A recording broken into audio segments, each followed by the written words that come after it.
बिस्मिल्लाहिर्रहमानिर्रहीम। अस्सलाम वालेकुम students, welcome back to my channel all about maths with Sahar. आज की वीडियो क्लास 7 के लिए है, रिवीजन 1 है, नंबर्स एंड क्वेश्चन। हम इसका 1 स्टार्ट करते हैं। The sum of two rational numbers is 4/5, one of them is -3/4, find the other. अब दो रैशनल नंबर्स का सम जो है उसका आंसर है 4/5, और जिसमें से एक नंबर हमारे पास -3/4 है और दूसरा हमने फाइंड करना है। तो यहाँ पे सबसे पहले लेट कर लेते हैं कि जो दूसरा नंबर है वो क्या है, x।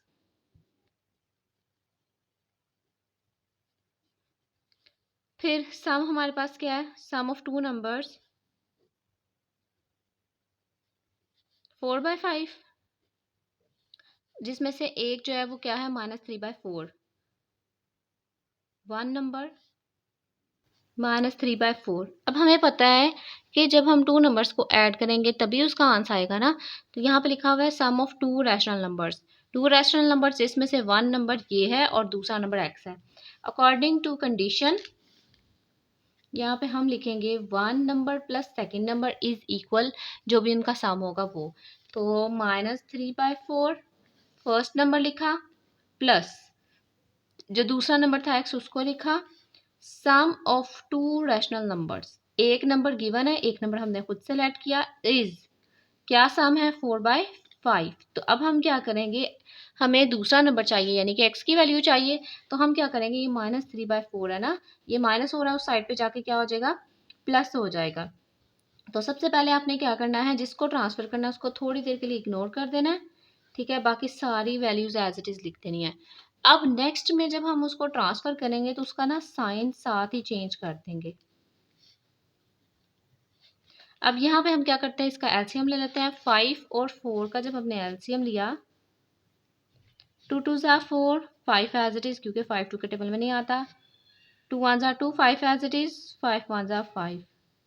जब मैं इनके कॉमन मल्टीपल के लिए इनको मल्टीप्लाई करूंगी, 2 2 ज़ा 4, 4 5 ज़ा 20, तो 20 आ जाएगा। 20 यहाँ लिख दिया, क्योंकि हमें जो आंसर है वो रैशनल फॉर्म में ही आएगा ना, तो इसलिए यहाँ पे लिखा हुआ है ना टू रैशनल नंबर्स। तो एक नंबर रैशनल में है तो दूसरा भी ऑब्वियसली रैशनल में आएगा। तो मैंने क्या किया, 5 और 4 का एलसीएम लिया तो 20 आ गया। अब ऊपर वाली वैल्यूज को आपने लिखते जाना है और साथ साथ मल्टीप्लाई करते जाना है, और थोड़ी सी स्पेस छोड़ देनी है। इसकी मैं बाद में आपको रीजन बताती हूँ कि हमने यहाँ पे क्या फिल करना है। देखें, 4 लिखा मल्टीप्लाई, प्लस 3 लिखा मल्टीप्लाई, और थोड़ी सी स्पेस छोड़ दी। अब आपने ना फर्स्ट रैशनल नंबर को देख लेना है, यानी कि जो पहली वाली वैल्यू है ना उसका डिनोमिनेटर देखना है, और इधर से ये लास्ट वाली वैल्यू का डिनोमिनेटर देखना है। 5 का टेबल मैं कहाँ तक पढ़ूँ कि 20 आए, ऑब्वियसली 4 तक। ये जो 4 है ना, ये 4 मल्टीप्लाई हो जाएगा ऊपर वाली वैल्यू के साथ। ये 4 पहले से है ये वाला, और ये 4 जो है ना वो इसका मल्टीपल होगा, यानी कि 5 4 ज़ा 20। अब मैं 4 का टेबल कहाँ तक पढ़ूँ, 20 है ऑब्वियसली 5 तक, तो इस 5 को मुझे इस 3 के साथ मल्टीप्लाई करना है, यानी कि 4 5 ज़ा 20। अब मैं इसको सॉल्व कर लेती हूँ। 4 4 ज़ा 16, प्लस 3 5 ज़ा 15 बाय 20, और अगर मैं इनको ऐड करूँ तो यहाँ आ जाएगा 16 और 15 को ऐड करने से 11 31/20। तो ये हमारे पास वो जो अदर नंबर था, दूसरा नंबर, ये वो वाला है जिसको जब मैं इसमें ऐड करूंगी तो हमारे पास 4/5 आ जाएगा। तो ये जो क्वेश्चन है ये क्वेश्चन 6 है, इसको आप ठीक कर लें। ये क्वेश्चन नंबर 6 है।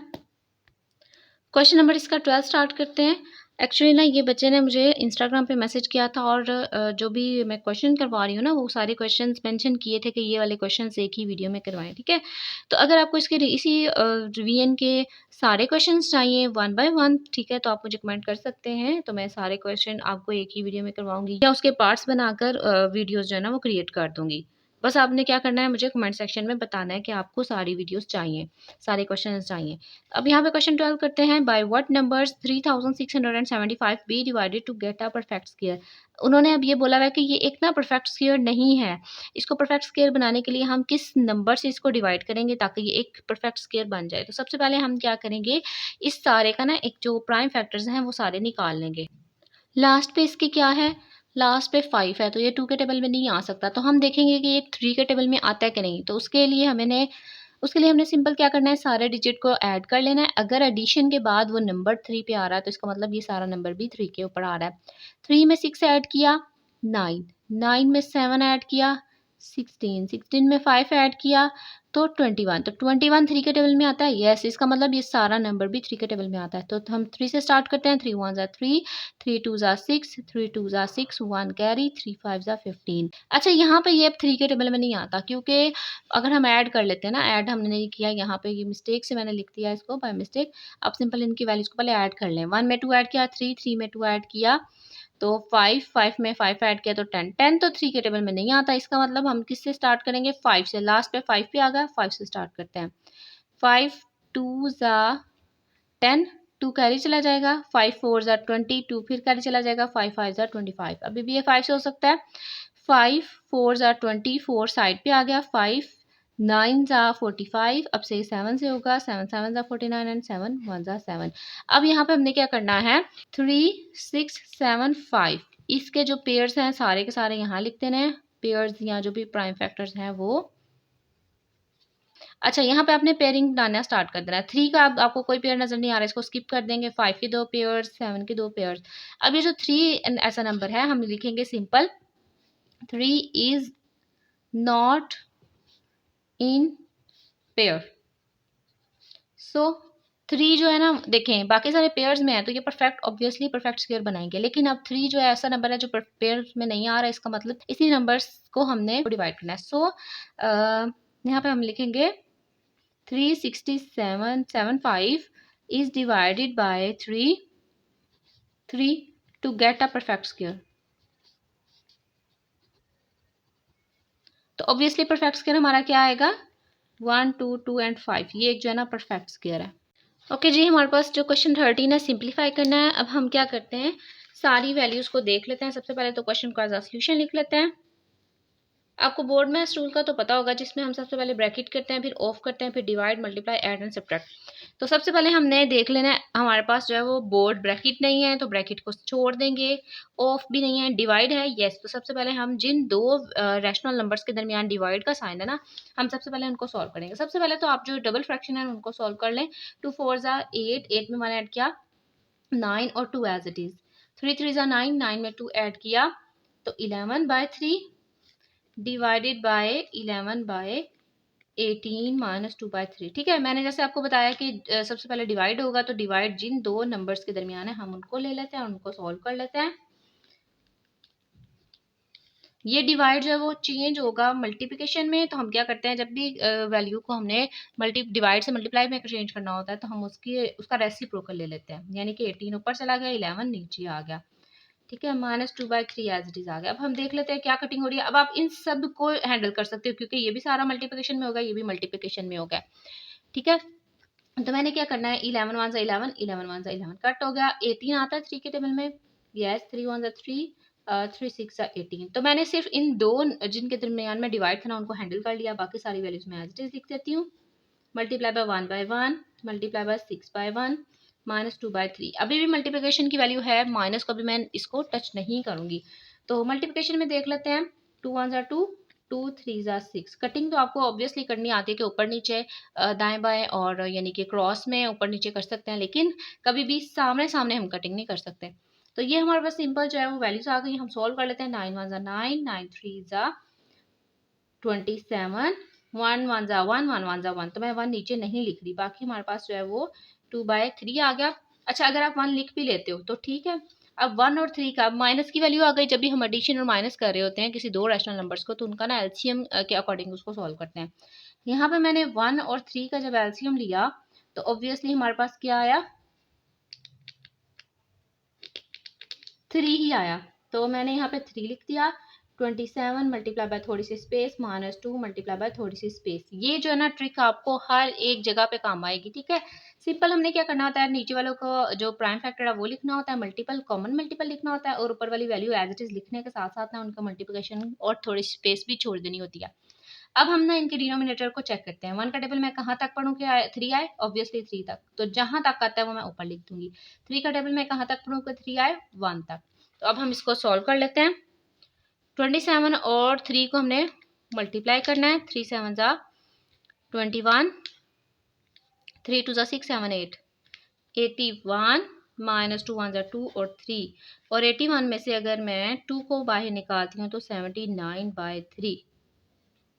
ये हमारे पास आंसर आ गया। अगर आप इसको डबल फ्रैक्शन में लिखना चाह रहे हो तो सिंपल आपका क्या होगा, 261/3। ठीक है, इसको सॉल्व करने से आपका यही चीज़ जो है ना आ जाएगी 79/3। ओके जी, हमारे पास जो इसका सेकेंड पार्ट है वो भी देख लेते हैं। सबसे पहले तो उसको हम सोल्यूशन में लिख लेंगे। अब इसकी जो डबल फ्रैक्शन है वो हम सॉल्व कर लेते हैं। 4 4 16, 16 में हमने 3 ऐड किया तो 19/4।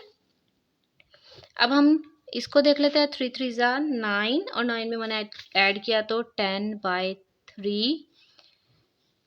2 1 2, 2 में तो 1 ऐड किया 3/2 -3/4। तो सबसे पहले बोर्ड मैथ्स रूल के अकॉर्डिंग ब्रैकेट सॉल्व की जाती है, तो सबसे पहले हम ब्रैकेट को सॉल्व कर लेते हैं। ब्रैकेट में हमारे पास नेगेटिव साइन है तो हम इनका क्या करेंगे, एलसीएम ले लेंगे। 2 2 4, 2 1 2, 2 2 4, 2 1 2। ठीक है, तो 2 2 4 जो है ना वो हमारा इसका क्या है, कॉमन है। अब ऊपर वाली वैल्यूज लिखते जाएंगे। मल्टीप्लिकेशन का साइन है, थोड़ी सी स्पेस छोड़ते जाएंगे ताकि हम यहाँ पे फिलिंग कर सकें। 2 का टेबल मैं कहाँ तक पढ़ूँ, 4 आए 2 तक। 2 2 4, जहां तक मैंने पढ़ना है ना वो मैं यहाँ पे लिख दूंगी। 4 का टेबल कहाँ तक पढ़ूँ, 4 आए 1 तक। नेक्स्ट सारी वैल्यू को सोल्व कर लेते हैं। 3 2 6 -3 1 3, 4 एज इट इज। 6 में से 3 निकाला, 3/4। अब ब्रैकेट के बाहर आपको कुछ अटैच हुआ हुआ नजर आ रहा होगा। ठीक है, अगर यहाँ पे प्लस माइनस होता फिर भी हमने इसी को सॉल्व करना था। अब मल्टीप्लिकेशन की वैल्यू है तो आप कर सकते हैं चेंज, क्योंकि अब ये सारी वैल्यू ना मल्टीप्लिकेशन की फॉर्म में आ गई है। लेकिन मैं आपको प्रेफर करूंगी पहले जो ब्रैकेट के साथ लगा हुआ है यानी कि अटैच्ड है, आप उसको सॉल्व करो। तो 3 1 3, 3 1 3। मल्टीप्लिकेशन का भी मतलब मल्टीप्लिकेशन होती है ना, ब्रैकेट का मतलब भी मल्टीप्लिकेशन होती है ना। तो हमने कट कर दिया। 4 1 4, सॉरी 2 2 4, 2 5 10। ठीक है, तो बाकी सारी वैल्यूज अगर मैं लिखती हूँ तो हमारे पास आ जाता है 5/1 और ब्रैकेट के अंदर आ जाता है 1/2। अब कोई भी वैल्यूज कट नहीं होती। ठीक है, ये देखें कटिंग करने का ये तरीका है कि आप ऊपर नीचे देखें, अगर सेम टेबल पे आ रहे हैं तो आप कट कर दें। 4 और 2 और 5, 19 और 2 नहीं आ रहा। 4 19, 4 5, 4 1 नो। इसका मतलब अब सारी मल्टीप्लिकेशन होगी। तो 19 को पहले मैं 5 से मल्टीप्लाई करूंगी, फिर 1 से। 19 को 5 से कर लेते हैं, 9 95। 95 को 1 से करेंगे तो 95 ही आ जाएगा। 4 1 4, फिर 4 को 2 से मल्टीप्लाई करेंगे तो 8। ठीक है, और अगर आप इसको डबल फ्रैक्शन में लिखना चाह रहे हो तो 95/8, 8 1 8, 1 कैरी 5 नीचे। ठीक है, 15 आ गया। 8 2 16 होता है, 8 1 8। ठीक है, तो 8 आ गया। 15 में से 8 निकाला तो 7। अगर इसको सिंपल करके लिखें तो 11, 8 और 7। तो ये हमारे पास इसकी डबल फ्रैक्शन है।